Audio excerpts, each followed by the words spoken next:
Hello friends, स्वागत है आप सभी का हमारे इस यूट्यूब चैनल हिंदी साहित्य बाय पूजा पांडे में। फ्रेंड्स, आज के इस वीडियो में हम देखने वाले हैं काव्य शास्त्र के अंतर्गत काव्य गुण, काव्य दोष और शब्द शक्तियों से संबंधित सभी महत्वपूर्ण प्रश्नों को, जो कि आपके हिंदी संबंधित परीक्षा में पूछे जाते हैं। चाहे फिर वह यूजीसी नेट की परीक्षा हो, यूपी टीजीटी पीजीटी हो, DSSB हो, या ऐसा कोई भी एग्ज़ाम जिसमें कि हिंदी से प्रश्न पूछे जाते हैं, तो इस टॉपिक से उसमें प्रश्न जरूर पूछे जाते हैं। तो इसी संबंध में हमने पिछली वीडियो में 1 से लेकर 25 तक के प्रश्नों को हल किया था, और आज की इस वीडियो में हम आगे के प्रश्नों को सॉल्व करेंगे। तो आप लास्ट तक बने रहिएगा, और अगर आपने वो वाली वीडियो नहीं देखी है तो आप चैनल पर जाकर उसे भी देख सकते हैं। प्रश्न संख्या ये 26 है। बिंदु में थी तुम सिंधु अनंत, एक सुर में समस्त संगीत, एक कलिका में अखिल वसंत, धरा पर थी तुम स्वयं पुनीत। इन पंक्तियों में जो है कौन सा काव्य गुण है, ये पूछा गया है। ऑप्शन है ओज, प्रसाद, माधुर्य, या फिर इनमें से कोई नहीं। तो इसका राइट आंसर हो जाएगा ऑप्शन नंबर बी, प्रसाद। इन पंक्तियों में जो काव्य गुण है वो है प्रसाद। अगला प्रश्न देखते हैं। अगला प्रश्न है प्रश्न संख्या 27। सबको जानत तुम्हें सारे जगत जहान, इस वाक्य में कौन सा काव्य दोष है। देखिए, जैसे काव्य गुण होते हैं वैसे ही काव्य में कुछ दोष भी पाए जाते हैं। तो हमें बताना है कि इस वाक्य में कौन सा काव्य दोष है। ऑप्शन ए है न्यून पदत्व, बी पुनरुक्ति, सी क्लिष्टित्व, या फिर डी अक्रमत्व। तो इसका राइट आंसर हो जाएगा ऑप्शन नंबर बी, पुनरुक्ति। सबको जानत तुम्हें सारे जगत जहान, इस वाक्य में पुनरुक्ति दोष हो जाएगा, क्योंकि इसमें जो जगत और जहान इन शब्दों का प्रयोग किया गया है इसका अर्थ एक ही होता है, इसलिए यहाँ पे पुनरुक्ति दोष हो जाएगा। आइए देखते हैं प्रश्न संख्या 28। भामह के अनुसार काव्य में कितने दोष होते हैं। ऑप्शन ए है 5, बी 3, सी 17, या फिर डी 9। तो इसका राइट आंसर होगा ऑप्शन नंबर बी, 3। आचार्य भामह के अनुसार काव्य में कुल 3 दोष होते हैं। कौन कौन से? सामान्य दोष, वाणी दोष और अन्य दोष। भामह ने 3 प्रकार के काव्य दोष माना है। देखिए फ्रेंड्स, ये वीडियो जो है आपको कल ही मिलने वाली थी, क्योंकि मुझे जुकाम हो गया, इस वजह से मैं कल ये वीडियो बना नहीं पाई थी, तो ये मैं आज बना रही हूँ। तो आज हम एक अलग टॉपिक देखते। ये देखिए प्रश्न संख्या 29। अनुभावों और विभावों की कष्ट कल्पना किस प्रकार का दोष है। ऑप्शन ए है समास दोष, बी रस दोष, सी पद दोष, या फिर डी इनमें से कोई नहीं। तो इसका राइट आंसर हो जाएगा ऑप्शन नंबर बी, रस दोष। अनुभावों और विभावों की कष्ट कल्पना जो है ये रस दोष का एक प्रकार है। अगला प्रश्न है प्रश्न संख्या 30। लोक नियम की अवहेलना से कौन सा काव्य दोष होता है। ऑप्शन ए दुष्क्रमत्व, बी च्युत संस्कारत्व, सी अप्रयुक्तत्व, या फिर डी ग्राम्यत्व। तो इसका राइट आंसर हो जाएगा ऑप्शन नंबर ए, दुष्क्रमत्व। लोक नियम की अवहेलना करने से दुष्क्रमत्व का काव्य दोष उत्पन्न होता है। प्रश्न संख्या 31 है। व्याकरण विरुद्ध प्रयोग किस दोष के अंतर्गत आते हैं। ऑप्शन ए च्युत संस्कारत्व, बी प्रतिकूल वर्णत्व, सी ग्राम्यत्व, या फिर डी निरर्थकत्व। तो इसका राइट आंसर होगा ऑप्शन नंबर ए, च्युत संस्कारत्व। अगला प्रश्न देखते हैं। तरु रिपु रिपुधर देख के विरहनी ती अकुलाय, इस पंक्ति में जो है कौन सा काव्य दोष है। ऑप्शन ए है च्युत संस्कृति, बी न्यून पदत्व, सी अधिक पदत्व, या फिर डी क्लिष्टित्व। तो इसका राइट आंसर हो जाएगा ऑप्शन नंबर डी, क्लिष्टित्व।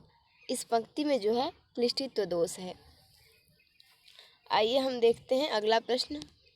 प्रश्न संख्या 33। सुंदर है विहग सुमन सुंदर मानव, तुम सबसे सुंदरतम, इसमें कौन सा काव्य दोष है। ऑप्शन ए है अधिक पदत्व, बी अप्रतित्व, सी दुष्क्रमत्व, या फिर डी क्लिष्टत्व। तो इसका राइट आंसर होगा ऑप्शन नंबर ए, अधिक पदत्व। जहाँ वाक्य में जो है अनावश्यक अर्थ का सूचक पद प्रयुक्त किया जाता है वहाँ पे अधिक पदत्व दोष होता है। आप इस पंक्ति में देखिए, तो सबसे सुंदरतम का प्रयोग हुआ है, जबकि सबसे जो ये है इसका जो प्रयोग किया गया ये अनावश्यक किया गया है, क्योंकि सुंदरतम का तो अर्थ ही हो गया कि सबसे सुंदर, है ना। तो यहाँ पे जो सबसे शब्द का प्रयोग किया गया वो अनावश्यक है, इसलिए यहाँ पे अधिक पदत्व दोष हो जाएगा। अगला क्वेश्चन हम लोग देखते हैं।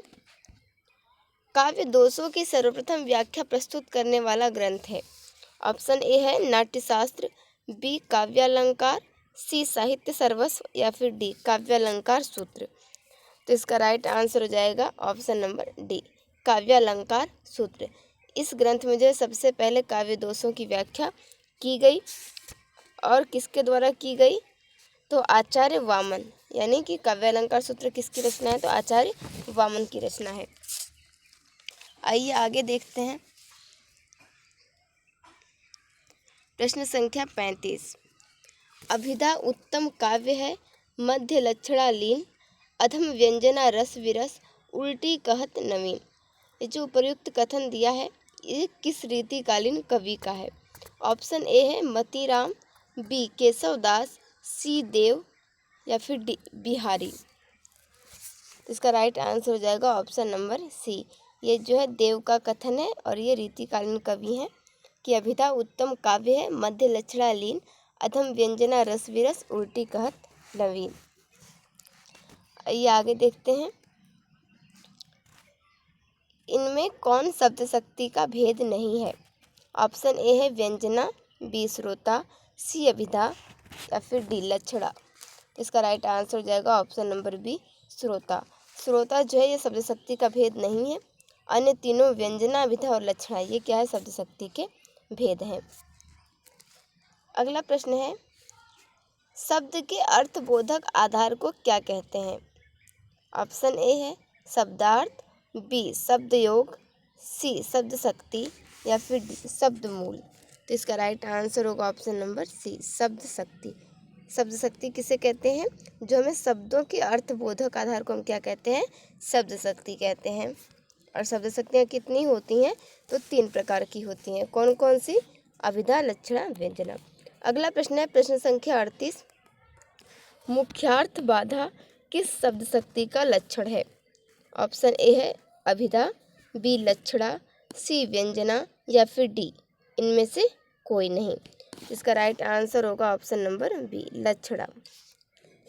अगला प्रश्न देखते हैं प्रश्न संख्या 39।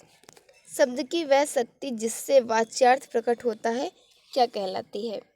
ऑप्शन ए है लक्षणा, बी व्यंजना, सी शब्द शक्ति या फिर डी अभिधा। तो इसका राइट आंसर होगा ऑप्शन नंबर डी अभिधा। अगला प्रश्न है प्रश्न संख्या 40। मुख्यार्थ का बोध कराने वाले व्यापार को क्या कहते हैं। ऑप्शन ए है अभिधा शक्ति, बी व्यंजना शक्ति, सी लक्षणा शक्ति या फिर डी उपर्युक्त सभी। तो इसका राइट आंसर होगा ऑप्शन नंबर ए अभिधा शक्ति। आपने अभी देखा मुख्यार्थ बाधा जो है तो लक्षणा शब्द शक्ति का लक्षण है, लेकिन जो मुख्यार्थ का बोध कराए उसे हम क्या कहेंगे, अभिधा शब्द शक्ति कहेंगे। अगला प्रश्न है, किस शब्द शक्ति की प्रतीति सबसे पहले हुआ करती है। ऑप्शन ए है व्यंजना, बी लक्षणा, सी अभिधा या फिर डी इनमें से कोई नहीं। तो इसका राइट आंसर हो जाएगा ऑप्शन नंबर सी अभिधा। अभिधा शब्द शक्ति की प्रतीति जो है वो सबसे पहले होती है। अगला प्रश्न है कि व्यंजना शब्द शक्ति का संबंध किससे है। ऑप्शन ए है मुख्यार्थ से, बी वाच्यार्थ से, सी लक्ष्यार्थ से या फिर डी व्यंग्यार्थ से। तो इसका राइट आंसर हो जाएगा ऑप्शन नंबर डी व्यंग्यार्थ से। आइए अगला प्रश्न देखते हैं प्रश्न संख्या 43। चलती चाकी देख के दिया कबीरा रोए, दो पाटन के बीच में साबुत बचा न कोय। इन काव्य पंक्तियों में जो है कौन सी शब्द शक्ति है। ऑप्शन ए है अभिधा, बी है लक्षणा, सी व्यंजना या फिर डी विलक्षणा। तो देखिए तो लास्ट वाला तो ऐसे ही गलत हो जाएगा क्योंकि विलक्षणा किसी भी शब्द शक्ति का प्रकार नहीं है। बाकी अन्य तीनों की बात करें तो इसमें व्यंजना शब्द शक्ति है इन पंक्तियों में। आइए देखते हैं अगला प्रश्न। रस की अनुभूति कराने में अभिधा शब्द शक्ति ही प्रधान है, यह किसकी मान्यता है। आचार्य भामह की, आचार्य भट्टनायक की, आचार्य कुंतक की या फिर आचार्य दंडी की। तो इसका राइट आंसर होगा ऑप्शन नंबर बी, आचार्य भट्टनायक की। उनकी ये मान्यता है कि रस की अनुभूति कराने में अभिधा शब्द शक्ति ही प्रधान होती है। आइए देखते हैं अगला प्रश्न। सिंधु सेज पर धरा वधु अब तनिक संकुचित बैठी सी, इस अवतरण में कौन सी शब्द शक्ति है? ऑप्शन ए है अभिधा, बी तात्पर्य, सी लक्षणा या फिर डी व्यंजना। तो इसका राइट आंसर हो जाएगा ऑप्शन नंबर डी व्यंजना। आइए देखते हैं अगला प्रश्न। जब अर्थ का ग्रहण अभिधा से न हो किंतु उससे संबद्ध हो तो अर्थ ग्रहण कराने वाली शब्द शक्ति है। ऑप्शन ए है व्यंजना, बी ध्वनि, सी लक्षणा या फिर डी अभिधा मूला। जिसका राइट आंसर होगा ऑप्शन नंबर सी लक्षणा। जब अर्थ का ग्रहण जो है वो अभिधा से न हो किंतु उससे संबंध हो, तो जो अर्थ का ग्रहण कराएगी हमें, जिससे अर्थ का पता चलेगा, उससे हम क्या कहेंगे? तो उससे हम लक्षणा शब्द शक्ति कहेंगे। प्रश्न संख्या 47 है। जब सिंह तलवार लेकर उतरा तो गीदड़ भाग गए, इस वाक्य में कौन सी शब्द शक्ति है? ऑप्शन ए है आपका अभिधा, बी लक्षणा, सी व्यंजना या फिर डी इनमें से कोई नहीं। इसका राइट आंसर हो जाएगा ऑप्शन नंबर बी लक्षणा। आइए देखते हैं अगला प्रश्न। प्रयोजनवती लक्षणा के भेद हैं। ऑप्शन ए है गौड़ी शुद्धा, बी शाब्दियार्थी, सी गौड़ी रूढ़ा या फिर डी शुद्धा रूढ़ा। तो इसका राइट आंसर हो जाएगा ऑप्शन नंबर ए गौड़ी शुद्धा। ये दोनों क्या है? प्रयोजनवती लक्षणा के भेद हैं। प्रश्न संख्या 49 है। को घटी ये वृष भानुजा वे हलधर के वीर में कौन सी व्यंजना है? ऑप्शन ए है शाब्दी व्यंजना, बी आर्थी व्यंजना, सी रस व्यंजना या फिर डी इनमें से कोई नहीं। इसका राइट आंसर होगा ऑप्शन नंबर ए शाब्दी व्यंजना। इन पंक्तियों में जो है शाब्दी व्यंजना का प्रयोग किया गया है। आइए अगला प्रश्न देखते हैं। यह आज का अंतिम प्रश्न है, प्रश्न संख्या 50। तो फ्रेंड्स, आज के इस वीडियो में हम लोग ने कुल 50 प्रश्न देखे। पिछली वीडियो में आपने 1 से लेकर 25 तक प्रश्न देखे थे और आज की वीडियो में 26 से लेकर 50 तक के प्रश्न देखे। ये सभी प्रश्न जो हैं आपके वे काव्य शास्त्र, काव्य गुण, काव्य दोष और शब्द शक्तियों पर आधारित थे। आइए ये आज का हम लोग अंतिम प्रश्न देख लेते हैं कि औचित्य के आधार पर होता है। ऑप्शन ए है सामर्थ्य निर्णय, बी सन्निधि निर्णय, सी अर्थ निर्णय या फिर डी उपर्युक्त सभी। तो इसका राइट आंसर आपका हो जाएगा ऑप्शन नंबर सी अर्थ निर्णय। अर्थ निर्णय जो होता है वो आपका औचित्य के आधार पर किया जाता है। फ्रेंड्स, हम लोग मिलेंगे अपने नेक्स्ट वीडियो में, जो कि आपका आधारित होगा रस छंद। रस पर ही, रस से संबंधित प्रश्नों को हम देखेंगे, छंद से संबंधित प्रश्नों को हम दूसरी वीडियो में देखेंगे।